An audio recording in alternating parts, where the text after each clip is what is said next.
Biot-Savart law ये basically हमें एक स्मॉल करंट कैरिंग जो वायर होगा, या फिर मैं बोलूँ एक elemental current carrying wire, elemental current wire, ये एक छोटा सा करंट कैरिंग वायर होगा, उसकी वजह से मैग्नेटिक फील्ड कितना होगा, इसकी मैथमेटिकल इक्वेशन देता है। ठीक है, ये कंप्लीट वायर की वजह से कभी मैग्नेटिक फील्ड की बात नहीं करता है। जैसे सिमिलरली कूलम्ब्स लॉ हमारे पास दो पॉइंट चार्ज के बीच में मैग्नेटिक फोर्स की बात करता है। सिमिलरली बायो-सावर्ट लॉ एक छोटे से आपके पास एलिमेंटल करंट कैरिंग वायर की बात करें, उसकी वजह से मैग्नेटिक फील्ड कितना होगा इसका आइडिया देगा। जैसे यहाँ पे मैं एक छोटा सा वायर का टुकड़ा ले लेता हूँ, इतना सा सेगमेंट डीएल लेंथ वाला। ठीक है, अब इस डीएल लेंथ की वजह से कहीं पे भी मैग्नेटिक फील्ड कितना होगा, इसकी मैथमेटिकल इक्वेशन ये बायो-सावर्ट लॉ देगा। जैसे इस एलिमेंटल वायर से मान लेते हैं कि आर डिस्टेंस पे एक पी पॉइंट है, तो इस पी पॉइंट पे मैग्नेटिक फील्ड कितना होगा।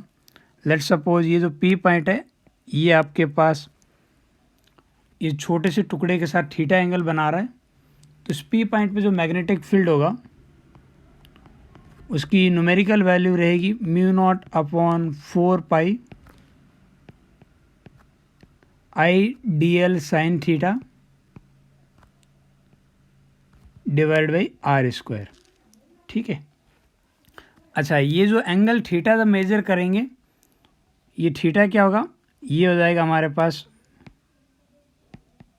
Angle between R vector and D L vector.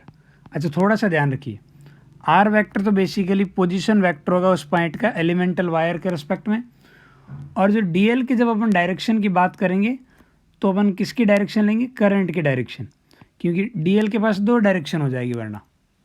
ठीक है, तो डी एल के पास एक डायरेक्शन को इधर भी दिखा सकता है और कोई बोल सकता है सर नीचे भी हो सकती, तो जो करंट की डायरेक्शन है वही डी एल की डायरेक्शन लेंगे, तो इस तरीके से थीटा आएगा। और ये जो फार्मूला हमने अभी बायो-सावर्ट लॉ ने दिया है, ये बेसिकली मूविंग चार्ज वाला ही फार्मूला, आप आराम से देखिए। मूविंग चार्ज वाला फार्मूला कुछ ऐसे था,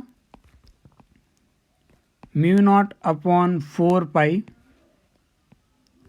Q V sine theta divide by R square, right, यही था।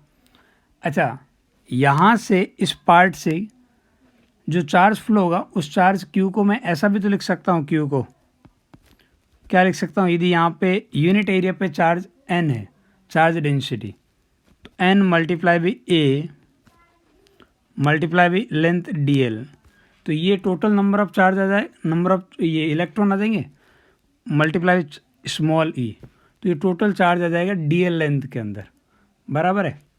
ये चार्ज की वैल्यू एक सेकेंड के लिए वहाँ पुट करो, तो ये फार्मूला बन जाएगा हमारे पास म्यू नॉट अपॉन 4 पाई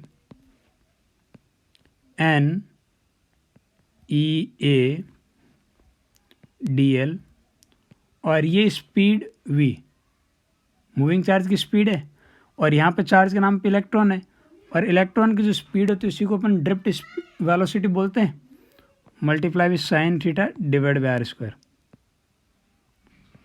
और आपको पता है करंट का ये वाला फॉर्मूला, करंट को अपन ऐसे लिख सकते हैं ना, N E A V D, तो यहाँ से अपन करंट की वैल्यू इस पूरे की जगह मैं करंट लिख सकता हूँ।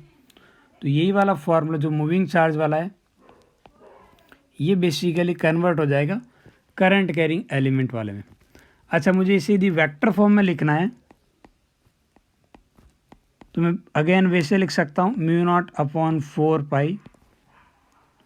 ठीक है, और अब क्या है कि आर के रिस्पेक्ट में लिखना है तो मैं इसे लिख सकता हूँ I D L vector cross R vector, ऊपर आर लेके गया तो नीचे भी एक आर आएगा, तो नीचे बन जाएगा आर क्यूब।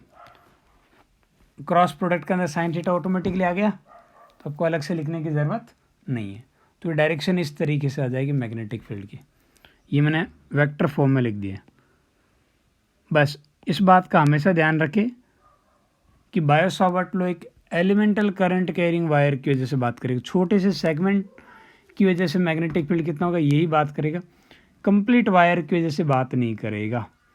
अच्छा, यदि आपको कंप्लीट वायर की वजह से निकालना पड़ जाए, इस पूरे वायर की वजह से बी पे रिजल्टेंट मैग्नेटिक फील्ड कितना होगा, तो मैं बोल दूंगा कि ये पी पॉइंट पे जो रिजल्टेंट मैग्नेटिक फील्ड होगा, यहाँ पे जो आपस एलिमेंटल वायर से जो एलिमेंटल आ रहा है डी बी वैक्टर, इस पूरे को इंटीग्रेट करेंगे। अच्छा, आपको पता है इंटीग्रेशन आपको एल्जेब्रिक सम देता है, वेक्टर सम नहीं देता है, तो आपको डायरेक्शन का पहले से बैलेंस करना पड़ेगा। हम उन्हीं को ऐड कर पाएंगे जो सेम डायरेक्शन में हो या फिर अपोजिट डायरेक्शन में हो, अदरवाइज डायरेक्ट इंटीग्रेट नहीं कर सकते, इस बात का ध्यान रखें। तो हमें टोटल मैग्नेटिक फील्ड मिल जाएगा mu naught upon 4 pi I D L vector cross R vector divide by R cube. Automatically सब चीज़ें सेट हो जाएगी, आपको थोड़ा सा ध्यान रखना पड़ेगा कुछ। अब जब इसके एप्लीकेशन पार्ट देखेंगे तो और बढ़िया तरीके से मज़ा आ जाएगा।